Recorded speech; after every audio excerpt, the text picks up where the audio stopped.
Bonjour à tous, bienvenue dans la jungle botanique comestible. Aujourd'hui, on va voir comment on peut facilement récupérer les graines de cardon et d'artichaut.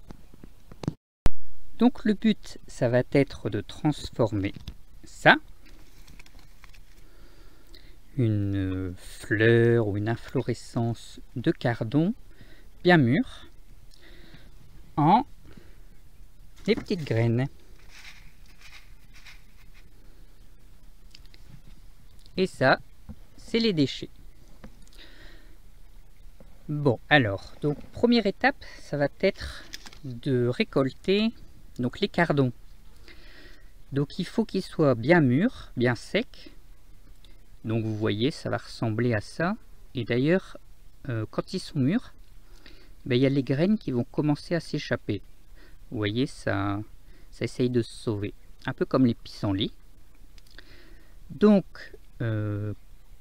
par un temps bien sec, vous les récoltez. Et ensuite, bah, vous pouvez les laisser sécher quelques jours, mais normalement, il n'y a pas besoin.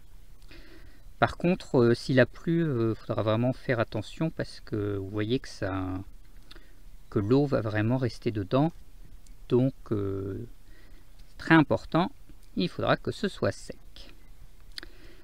Alors ensuite, je vous recommande d'avoir un grand récipient, style ça, assez profond et large et tout, parce que vous allez voir que ça va être un peu explosif, d'accord.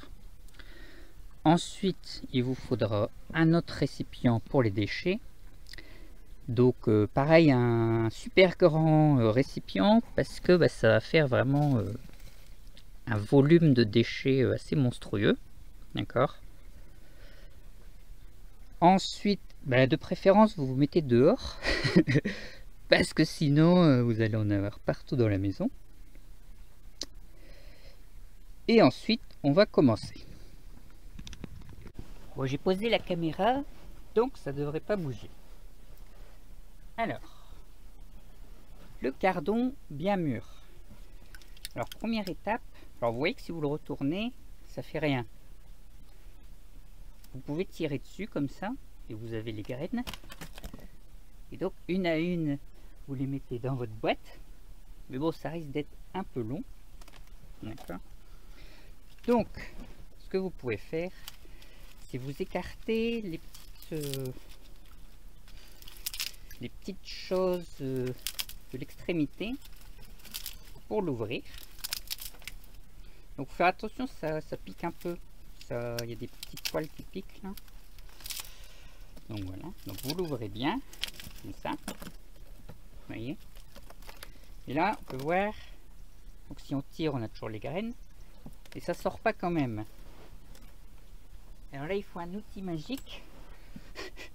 Ça s'appelle une barre. Vous pouvez prendre un marteau ou n'importe quoi. Et alors, attention, écoutez bien.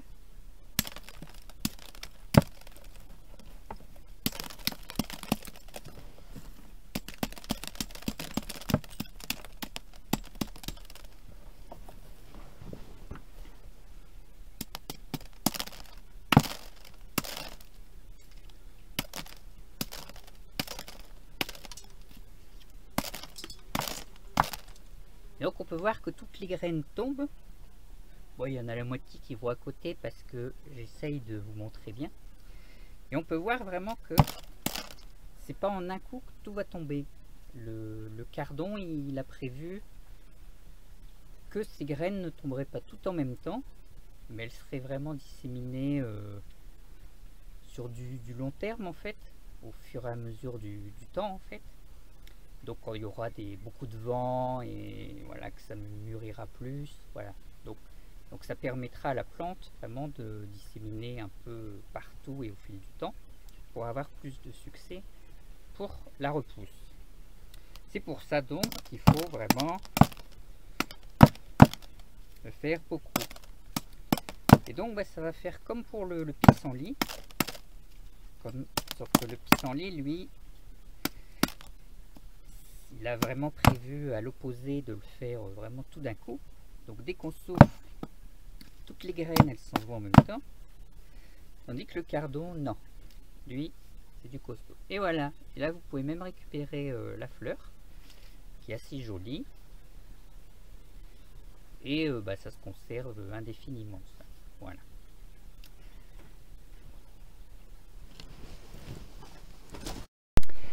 Alors ensuite, vous avez tous vos petits trucs avec les petites graines. Donc encore une fois, soit vous le faites une à une et voilà, vous allez prendre. Ou alors, vous allez un peu. Ou alors, vous allez un peu mélanger, enfin pas mélanger, mais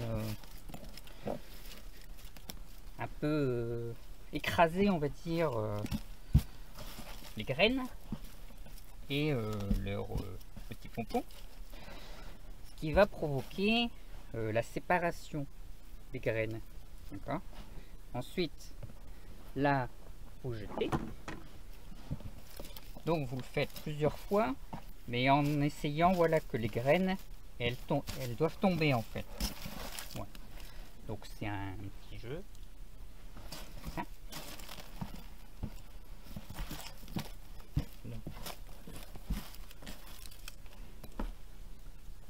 Donc c'est pour ça qu'il faut faire dans un grand récipient.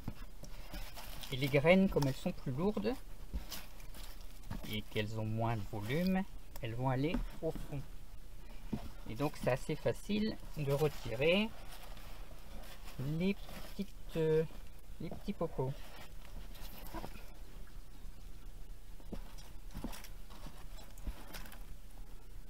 Hop, et voilà.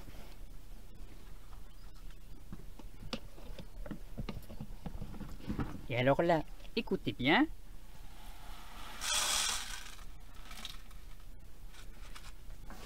Donc on entend bien le bruit d'une graine qui est donc bien mûre et sèche.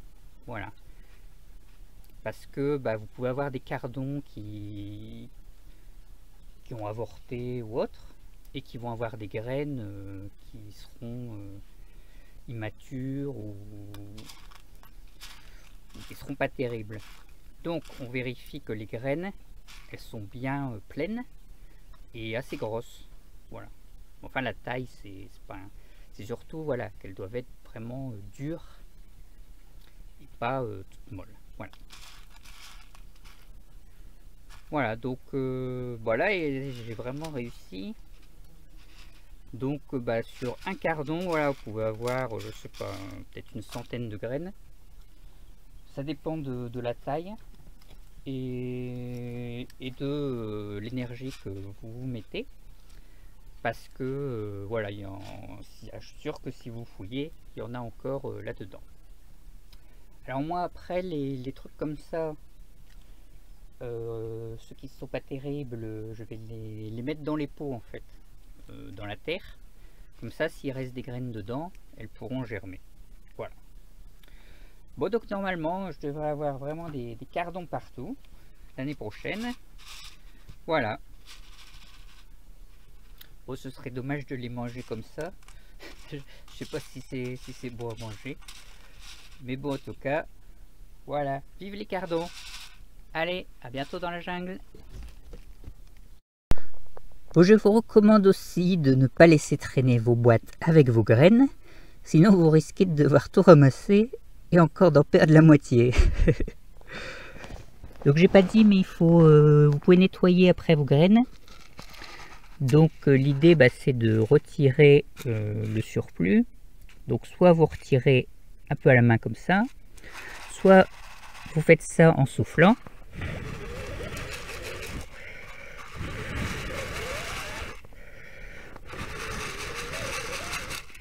Voilà. Et il faudra vérifier qu'il n'y ait pas d'animaux qui vont manger les graines. Parce que si vous vous amusez à enfermer vos graines avec des petits animaux qui vont les manger, vous risquez de les perdre. Voilà. Donc moi je vais les semer direct, soit en pleine terre, soit dans des pots. Comme ça, voilà, il n'y aura pas de problème. Personne ne viendra me les manger. Enfin, ou alors il faudra qu'ils les cherchent.